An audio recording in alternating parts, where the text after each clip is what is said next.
My name is Katherine Hartley, 32 years old. The plane touched down with a gentle bump, and the cabin erupted in the usual shuffle of seatbelts clicking and passengers standing too soon. I sat back for a moment, closing my eyes, as a wave of exhaustion and pride washed over me. A month on the road, living out of sterile hotel rooms, running on coffee and adrenaline, and it had finally paid off. I had just secured the biggest deal in my family's company's history. Horizon Developments. An empire in the construction world had chosen us, and they'd chosen me. When my grandfather built Hartley Construction 40 years ago, he started with nothing but his hands' grit and a relentless belief in quality. My dad inherited the company after Grandpa passed, but it was Grandma who always reminded us what the business stood for: honesty, family, and hard work. I'd carried those values with me since college, grinding through every summer internship, every late night, every presentation no one else wanted to handle. 10 years later, I was head of client relations, the one closing deals, while my younger brother George played deputy CEO, a title that looked good on him but meant little. Still, the phone call came before I even had a chance to unpack. "Good to have you back, Katherine," Dad's voice said, oddly formal, stripped of its usual warmth. "The board's convening tomorrow. We're selecting a new CEO." My heart skipped, then pounded. I'd known he'd been considering retirement, but I hadn't expected it now, not on the heels of my biggest victory. Yet it couldn't have been timed better. Surely the Horizon deal had sealed my reputation. After years of carrying this company, of proving myself, again and again, I was the obvious choice. That night, sleep refused to come. I sat on the edge of my bed, rehearsing what I'd say when the offer was made. In the mirror, I practiced the balance between humility and authority. A gracious nod, a smile that didn't look smug, eyes steady, but not cold. A CEO's face, my face. Morning came with sharp clarity. I slipped into my best suit, a tailored charcoal gray with a pinstripe, subtle enough to whisper power without screaming it. My makeup was immaculate, professional, not severe. Every detail mattered because first impressions weren't just about clients, they were about the people who held your future in their hands. When I walked into the office, colleagues paused mid-step to congratulate me on the Horizon contract. Their voices carried the unspoken assumption that today was my day, that I was about to ascend. Each nod, each smile felt like a vote of confidence. The boardroom smelled faintly of coffee and polished wood. I entered with my head high, forcing my nerves into stillness. Around the long table sat Mr. Jenkins, who'd been with us since my grandfather's earliest projects, and Mrs. Patel, sharp-eyed representative of our investors. A few others filled the seats, their expressions unreadable. George was already there, fiddling with his tie, looking more like a nervous intern than a future executive. At the head of the table sat Dad, posture, rigid eyes, shadowed with something I couldn't place. A speakerphone blinked Red Grandma's line, no doubt. Even confined by arthritis, she never missed a vote. I folded my hands neatly on the table, keeping my breathing even. The butterflies in my stomach refused to die down, but I masked them beneath practiced composure. "As you all know," Dad began, his voice solemn, "I've decided it's time for me to step down as CEO of Hartley Construction." The words rippled through the room like a stone into water. Nods of acknowledgement followed. Everyone had expected this. "I've given this decision a great deal of thought," he continued. "And as majority shareholder, I've made my choice for successor." My spine straightened, my pulse thudded in my ears. This was it. But as his gaze shifted down the table, not at me, but at George, I felt the first tremor of unease. "I'm appointing George as the new CEO of Hartley Construction, effective immediately." The words hung in the air like smoke after a gunshot. For a second, I thought I'd misheard him. My name was supposed to be on his lips, not George's. 10 years of sacrifice, of carrying contracts on my back, and he'd handed everything to my younger brother, the man who couldn't even show up on time for meetings. George blinked, caught off guard, but a twitch at the corner of his mouth betrayed him a smile, small but undeniable. Mrs. Patel leaned for Hartley. "With respect, Mr. Hartley, George has limited management experience. Katherine has led this company's largest client acquisition to date. Her track record speaks for itself." "I appreciate your concern," Dad said curtly, his jaw set like stone. "But as controlling shareholder, this decision is mine to make. The charter is clear." Mr. Jenkins cleared his throat, hesitant. "Perhaps we could at least discuss alternative candidates." "That won't be necessary," Dad cut him off. His tone brooked no argument. "George is my choice. The decision is final." Something inside me cracked. Heat flushed my cheeks as I stared at Dad. His eyes avoided mine, fixed instead on the polished table. My voice wavered despite my effort to keep it steady. "Dad, can we discuss this privately?" "There's nothing to discuss, Catherine," he replied, not looking up. "The decision has been made." The finality in his voice felt like a blade. I pushed back my chair so abruptly it scraped against the floor, almost toppling over. My legs carried me out before the tears could spill, before anyone saw the fracture in the facade I had so carefully built. The hallway blurred. Employees glanced up as I stormed past, their faces shifting from admiration to pity in an instant. My father's voice called my name faintly behind me, but I didn't turn back.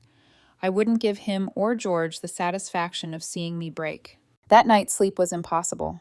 I lay awake replaying the moment over and over. My father's dismissive tone, George's smirk. A sickening thought slithered into my mind. Maybe Dad had never intended for me to lead. Maybe everything I'd done had been nothing more than convenient labor, never a legacy. The next morning, I forced myself up, determined to salvage dignity. I still had work with Horizon to finalize contracts to sign. If nothing else, I could hold on to the victory I had earned with my own hands. But when I arrived in my office, my key jammed in the lock. I tried again. Nothing. A cold knot formed in my stomach. "What the hell?" I whispered, rattling the handle. I turned and marched straight to Dad's office, no George's office now. The heavy oak door stood open. George sat behind Dad's desk, a stack of papers in front of him, posture unnaturally relaxed. He looked up slowly, and his smile this time was deliberate. "Why can't I get into my office?" I demanded. George leaned back in Dad's chair, hands folded over his stomach. "Because it's not your office anymore." My chest tightened. "What are you talking about?" "The company no longer requires your services," he said lightly, as if commenting on the weather. "Your position has been eliminated." I blinked, sure I'd misheard again. "You're firing me? After I just secured the Horizon deal?" George gestured casually to Hartley, a cardboard box on the side table. "Your belongings are already packed. Your final paycheck will be deposited today. I need you to leave immediately." My throat constricted, rage and disbelief battling for space. "Does Dad know about this?" George's smirk sharpened. It was his idea. The words landed harder than a slap. My own father had planned my erasure. I walked stiffly to the box, my hands trembling as I lifted it. 10 years of my life reduced to paperweights and pens stuffed in cardboard. "You're making a mistake," I said, voice low but steady. "Both of you." George shrugged, unbothered. "Security will escort you out if necessary." I left with my head high, box in hand, while whispers followed me through the office. Not here, I thought. Not in front of them. I wouldn't let them see me break. But when I reached home, the dam burst. I collapsed on the couch, clutching the stupid box to my chest, sobbing until my breath came in shuddering gasps. How could they, my own family, my own father? I must have cried myself to sleep because when the phone rang again, the sky outside had already gone dark. For a heartbeat, I thought it might be Dad calling to explain himself to soften the blow, but the name on the screen made my throat tighten. "Grandma." Catherine, her voice came through warm but lined with quiet urgency. "I heard what happened. Can you come over? We need to talk." I wiped at my swollen eyes. "I'll be right there." Grandma still lived in the same Victorian house where she and Grandpa had raised Dad, a home soaked in memories. By the time I arrived, she was already on the porch, wrapped in a shawl, despite the mild evening. Frail as she was, there was something unyielding in her eyes, steel beneath porcelain. She pulled me into her arms the moment I stepped out of the car. "Oh, my dear girl, I'm so sorry." "Did you know?" I asked as we went inside, my voice trembling. "Did you know he was going to make George CEO?" Her eyes dimmed. "Not until after. They didn't tell me until it was done." The living room hadn't changed since Grandpa passed. His pipe still sat in the ashtray beside his favorite chair. The mantel bore family photos, Dad as a boy, grinning with a missing tooth, George as a toddler in overalls, and one of me, 10 years old, holding Grandpa's hand at a groundbreaking ceremony. Looking at them felt like pressing on a bruise. We sat across from each other, the old grandfather clock ticking in the silence. Finally, Grandma reached for my hand. "I've made a decision," she said firmly. "I'm transferring my shares to you, 10% of the company." I froze. "Grandma, you don't have to." "Yes, I do." Her eyes glistened, but her voice didn't waver. "Your grandfather built Hartley Construction for the family, not just for your father. You deserve a seat at that table, Catherine. You've earned it." Before I could speak, she reached for a folder on the coffee table and slid it to Hartley me. "And there's something else you need to see." My fingers hesitated on the worn cardboard before opening it. Inside were neat stacks of documents, bank statements, transfer receipts, tax forms, and all covered in familiar signatures. "What is this?" I whispered. "Evidence," Grandma said simply. "John, in accounting, has been keeping me informed for years. Your father thought I was too old to notice, but John made sure I knew everything." I flipped through the papers, my stomach sinking lower with each page. Millions of dollars siphoned into shell companies' transfers disguised as vendor payments offshore accounts in the Caymans. "Dad's been stealing from the company," I murmured. Her expression hardened. "Your father has. But look closer." I leaned in. Every single document was signed by George. A chill rippled through me. George. He's the one signing off. Grandma nodded. "Your father needed someone malleable, someone who wouldn't question. George was perfect for that." I scanned page after page, my pulse hammering. George's signature appeared again and again, but his handwriting carried no conviction, rushed careless, almost as if he hadn't read a word. "Does George even know what he's been signing?" I asked. "That's a question you'll have to ask him," Grandma replied. The room seemed to tilt around me. The betrayal that had crushed me only hours before was no longer a clean wound. It was tangled, layered. Had Dad orchestrated everything from the start, building George up, only to use him as a shield? I closed the folder, my hands trembling, but my heart steadier than it had been in days. For the first time since losing everything, I felt a flicker of power. I rose from my chair. "Thank you, Grandma. I know what I have to do." As I drove away from that old Victorian, the folder lay on the seat beside me like a loaded weapon. My father had erased me from the company, but he had overlooked one thing: his daughter wasn't done fighting. And George, whether accomplice or pawn, was about to answer for the papers he'd signed. I didn't waste time. With the folder beside me, I drove straight home, spread the documents across my kitchen table, and studied them until my eyes blurred. Every transfer, every signature, it was damning, and yet it didn't scream of cunning. It screamed of someone too naive or too trusting to ask questions. I picked up my phone and dialed. George answered on the third ring, his voice clipped. "What do you want?" "We need to meet," I said. "I have something you need to see." "If this is about begging for your job back, it's not about the job," I cut him off. Silence hummed on the line. I could almost hear his hesitation. Finally, he sighed. 15 minutes. Cafe Nero. And don't be late. I hung up without another word. Cafe Nero was half full when I walked in. The bitter scent of espresso clung to the air, mingling with the low murmur of conversations. George sat in the corner tapping his phone, his tie loosened his jaw tight. He didn't look like a CEO. He looked like a boy caught in a costume that didn't fit. "This better be important," he muttered as I sat down. Without a word, I slid the folder across the table and opened it, fanning out the documents between us. "Do you even understand what you've been signing all these years?" His eyes flicked over the pages, irritation giving way to confusion, then to fear. His fingers trembled slightly as he flipped through bank statements and wire transfers. "Where did you get these?" he whispered. "That's not the question," I said evenly. I pointed to his signature scrawled again and again. "The question is, how many millions do you think you've already helped Dad steal?" He recoiled as though burned. No, I just signed what he gave me. He said it was routine paperwork. He said I didn't need to waste time reading every line." His voice cracked. "God, Katherine, I didn't know." I studied him carefully, searching for the lie, but the panic in his eyes looked real. The weight in his voice wasn't performance. "You expect me to believe you've been signing documents for years without even checking?" I asked, incredulous. "Don't act like you don't know what it's like," he shot back, desperation sharpening into defensiveness. "Dad never trusted me with anything real. I was the golden boy for the cameras, the name on the letterhead. You got the clients, the contracts. I got signatures. Smile for the board. Shake hands, sign the dotted line. Every time I asked what something was, he'd get angry. He told me not to question him." For a moment, silence stretched between us. The noise of the cafe faded into nothing. "You were a pawn," I murmured. George dropped his head into his hands. "And now I'm the scapegoat." He looked up suddenly, his eyes wild. "If this comes out, it's my name on every page. I'll go to prison. Dad made sure of that." I leaned back, arms crossed. Part of me wanted to savor his panic, to let him feel the same helplessness I'd felt when he smirked behind Dad's desk. But another part of me, colder, sharper, saw opportunity. "Maybe you deserve it," I said quietly.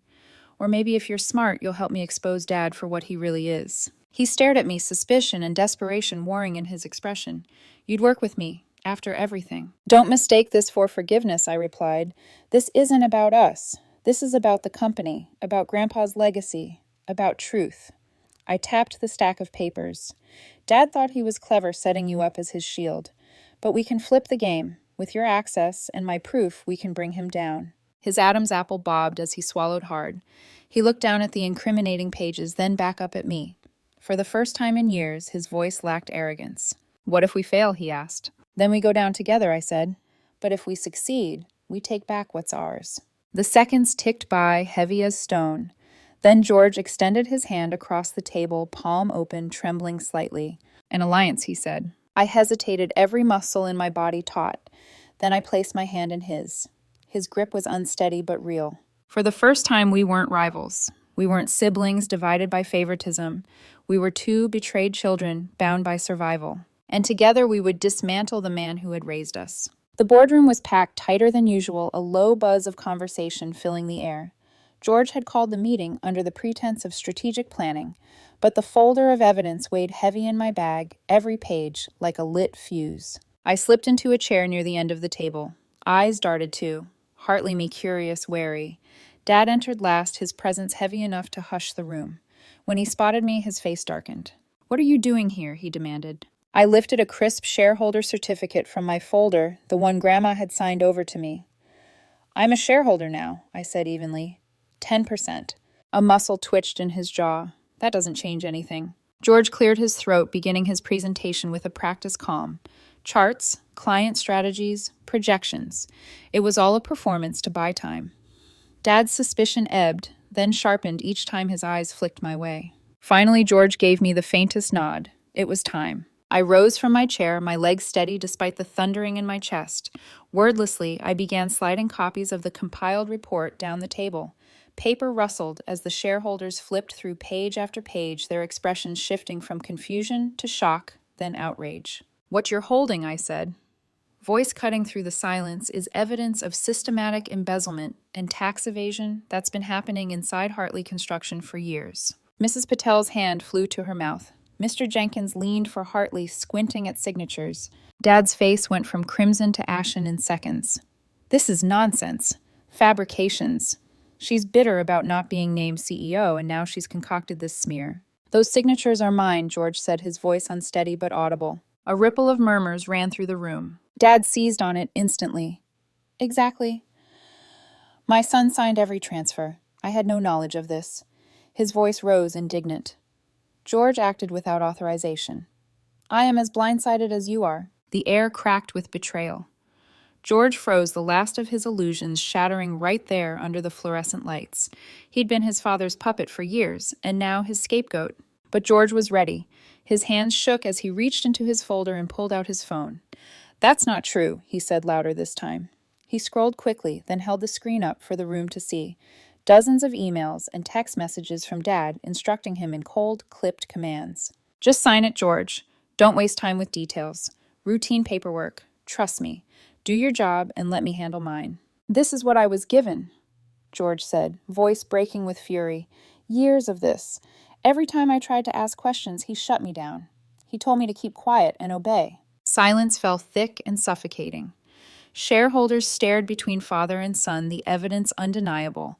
Dad, once untouchable, now looked cornered, his bluster crumbling into desperation. You ungrateful, he started, but his voice cracked. He slammed his hand on the table.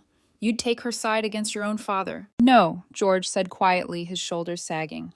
I'm taking the side of the truth. The room erupted in overlapping voices, outrage, demands for accountability, questions of legality. The careful order Dad had ruled with for decades dissolved into chaos. I stood back watching him shrink, not the towering figure who had dictated every step of my career, but a man cornered by the empire he tried to twist into his own reflection. The battle wasn't over, not yet, but for the first time, Dad's power cracked before our eyes, and there was no undoing it. The days that followed blurred into a storm of lawyers' subpoenas and headlines that spread faster than wildfire. By the end of the week, Dad's office sat empty, his name removed from every official record. The empire he'd clutched so tightly was stripped from him piece by piece. The shareholders moved quickly. A lawsuit was filed, evidence delivered to authorities. Dad ever. The strategist tried to cut a deal, plead guilty to lesser charges in exchange for reduced time. But even the plea couldn't save him from what was coming. He would serve years in prison. George, meanwhile, stood before a judge and admitted to his role.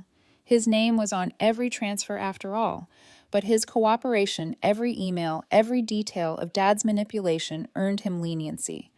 A suspended sentence, probation, and mandatory community service. Not freedom, but survival. I should have felt triumphant. Instead, I felt hollow. Because Mom didn't see the evidence. She didn't want to. "You've destroyed your own father," she spat. The last time we spoke, her voice shaking with fury. "All because you were jealous of George's success.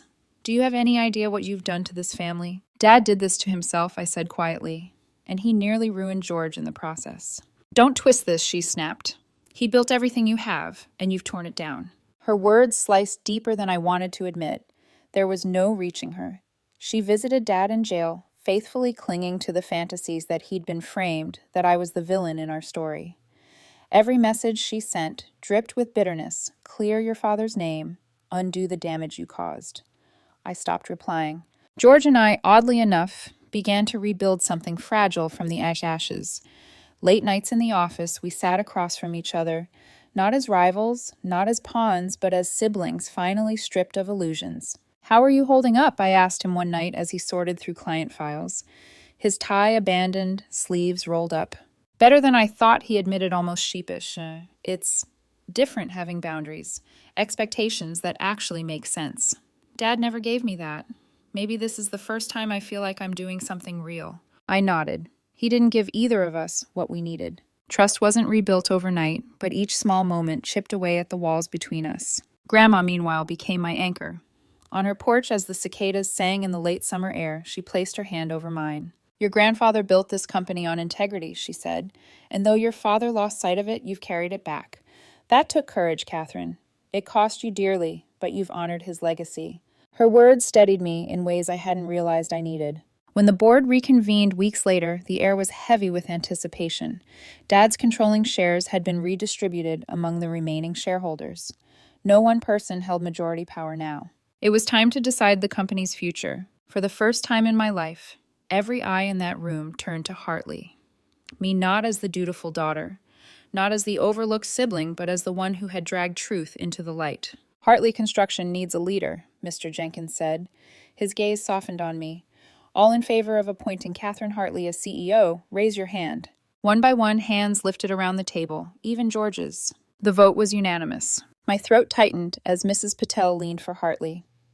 "Congratulations, Ms. Hartley. Long overdue."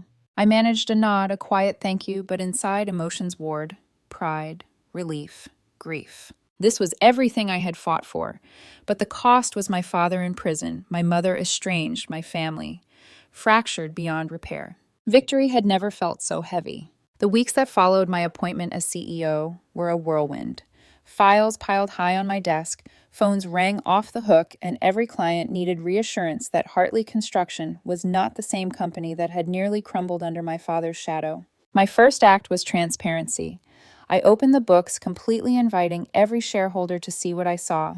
No more secrets, no unchecked authority, not even for me. Then came the clients. One by one, I called them personally.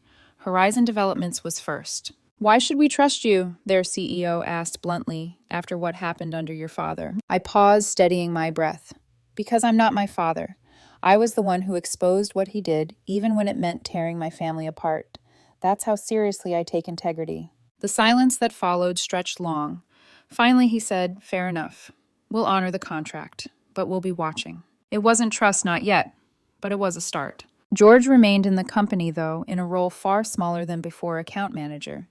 He seemed relieved, oddly enough, free from the crushing expectations Dad had piled on him. He smiled more now, laughed even. Some nights when we worked late, I'd glance up to see him hunched over his desk, sleeves rolled, humming tunelessly. He wasn't the enemy anymore, just my brother. Mom, though. Mom was lost to me. She visited Dad in prison, faithfully clinging to denial with the ferocity of someone drowning. Her calls to me grew fewer, her words sharper. "You destroyed this family. You'll regret it one day." I stopped expecting reconciliation. Some wounds would never close. Grandma, however, remained my anchor. On Sunday evenings, we'd sit on her porch with tea cicadas buzzing in the dark. "Your grandfather would be proud of you," she told me one evening, her voice soft but certain. "He always said you had the heart of a leader." Like him, not like your father." Her words stayed with me. 3 months into my tenure, we scored our first big win. A major client who had left during the scandal called to return. Slowly, our reputation began to heal. Employee morale lifted. Contractors who had hesitated before now answered our calls.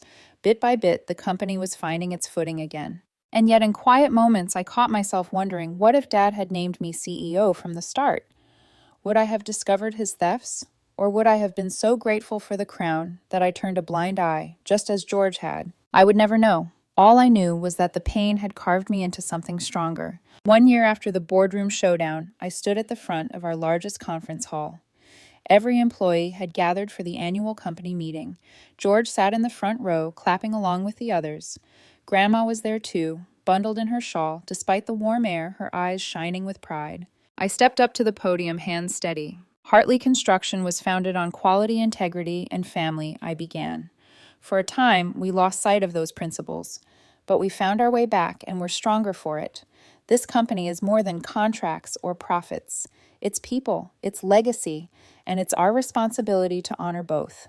As I looked out over the sea of faces, some who had worked with my grandfather, others just beginning their journey, I felt something deeper than triumph. Purpose. This was my legacy now, hard-won, scarred, but mine. And though my family may never be whole again, I knew I had carried us back to where we were meant to be.